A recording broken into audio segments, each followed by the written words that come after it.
Chers amis, mille grâces d'être parmi nous pour cette suite de reportages en pays chartrain. Nous nous sommes établis dans le centre de Chartres, Chartres qui est la préfecture du département de l'Eure-et-Loire, située à environ 80 km au sud-ouest de Paris. C'est d'ici, sur le parvis de la cathédrale, que débute cette série. Nous irons tout d'abord flâner au fil de l'eau à Bonneval, ce village entouré par la rivière du Loir qui se visite aussi bien à pied qu'en bateau. Puis nous irons réviser notre histoire de France au château de Maintenon, propriété de Madame de Maintenon, deuxième épouse de Louis XIV.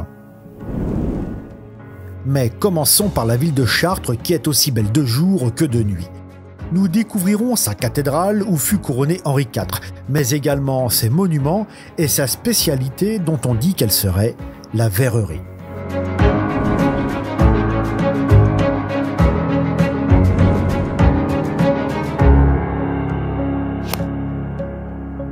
Le pays chartrain entre l'Eure et le Loir est un reportage R2M, audiovisuellement vôtre.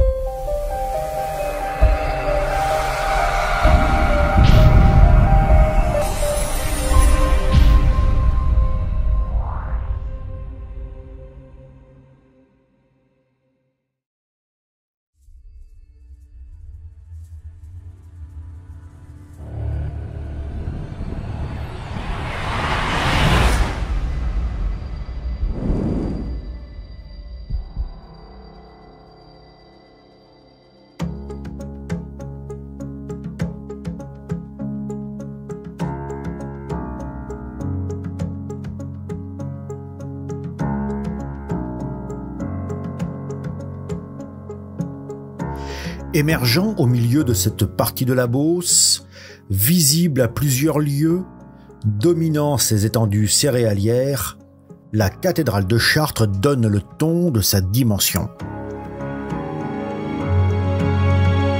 Cette cathédrale, située au cœur de la ville, est l'un des monuments emblématiques de l'architecture gothique. Bien qu'elle soit construite avec les techniques de l'architecture romane, mais également d'aspect gothique dit classique, elle est un véritable trait d'union entre ces deux styles. L'asymétrie des tours est surtout visible au niveau des étages supérieurs. La tour nord, haute de 115 mètres, du début du XVIe siècle, est richement décorée sur 4 niveaux, alors que la tour sud est restée inchangée depuis le XIIe siècle avec une hauteur de seulement 103 mètres.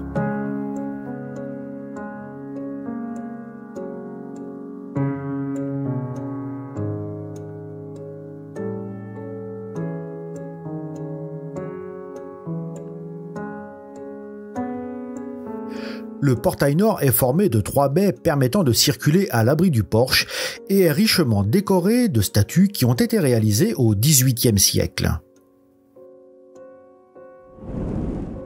Mais la cathédrale a été victime de plusieurs accidents.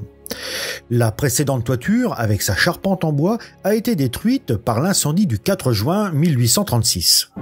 Toiture refaite, mais charpente remplacée en 1837 par une charpente métallique et une couverture en cuivre qui est à l'origine du vert de gris qui lui donne cette couleur si caractéristique.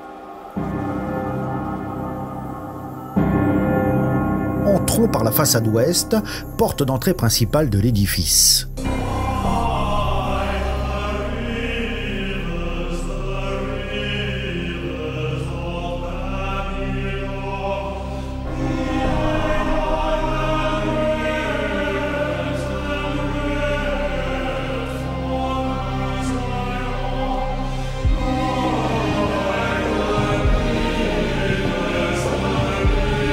En 1513, le chapitre choisit de faire construire la tour de chœur ou clôture. Elle est formée d'un ensemble semi-circulaire de 40 groupes totalisant pas moins de 200 statues.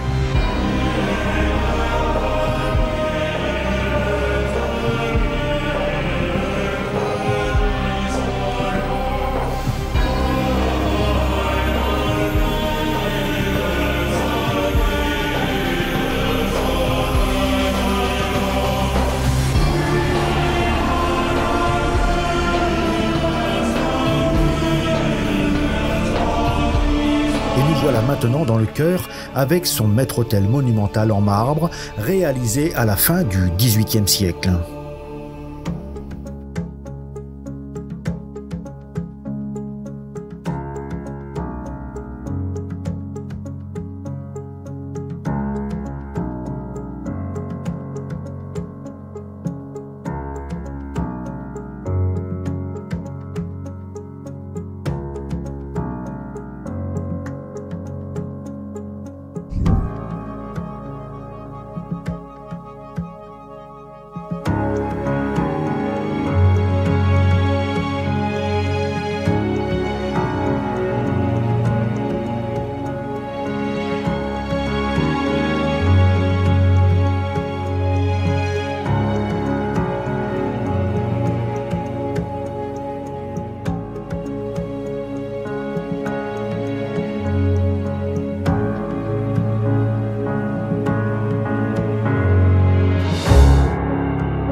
des emblèmes de la ville de Chartres est les établissements lorrains, atelier de maître verrier et peinture sur vitraux depuis 1863.